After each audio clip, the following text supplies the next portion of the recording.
ತುಳಜಾದೇವಿ ದುರ್ಗಾ ಲಕ್ಷ್ಮೀ ಸರಸ್ವತಿ ಭವಾನಿ ಭಕ್ತ ಸಂಕೋಶೆ ಏಳಮ್ಮ ಬೆಳಗಾಯಿತು. ಶ್ರೀಮಾತೆ ತುಳಜಾದೇವಿ ದುರ್ಗಾ ಲಕ್ಷ್ಮೀ ಸರಸ್ವತಿ ಭವಾನಿ ಭಕ್ತ ಸಂಕೋಶೆ ಏಳಮ್ಮ ಬೆಳಗಾಯಿತು. ಏಳಮ್ಮ ಏಳು ಶ್ರೀಮಾತೆ ಏಳಮ್ಮ ತುಳಜೇಶ್ವರಿ ಏಳಮ್ಮ ನಿತ್ಯ ಕಲ್ಯಾಣಿ ಏಳಮ್ಮ ಬೆಳಗಾಯಿತು.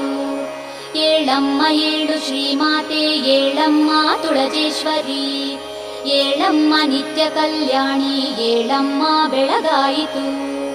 ಸಹ್ಯಾದ್ರಿ ತಪ್ಪಲಲಿ ಶ್ರೇಷ್ಠ ಪ್ರದೇಶವಾದ ಶ್ರೀ ಬಾಲಘಾಟ ಶುಭ ಕ್ಷೇತ್ರದ ಕೊಳ್ಳದಲ್ಲಿ ರಾರಾಜಿಪಾ ಜನನಿ ಶ್ರೀಕರಿ ಲೋಕಮಾತೆ ಅಂಬಾ ಭವಾನಿ ವರದೆ ಬೆಳಗಾಯಿತೇಳು. ಸಹ್ಯಾದ್ರಿ ತಪ್ಪಲಲಿ ಶ್ರೇಷ್ಠ ಪ್ರದೇಶವಾದ ಶ್ರೀ ಬಾಲಘಾಟ ಶುಭ ಕ್ಷೇತ್ರದ ಕೊಳ್ಳ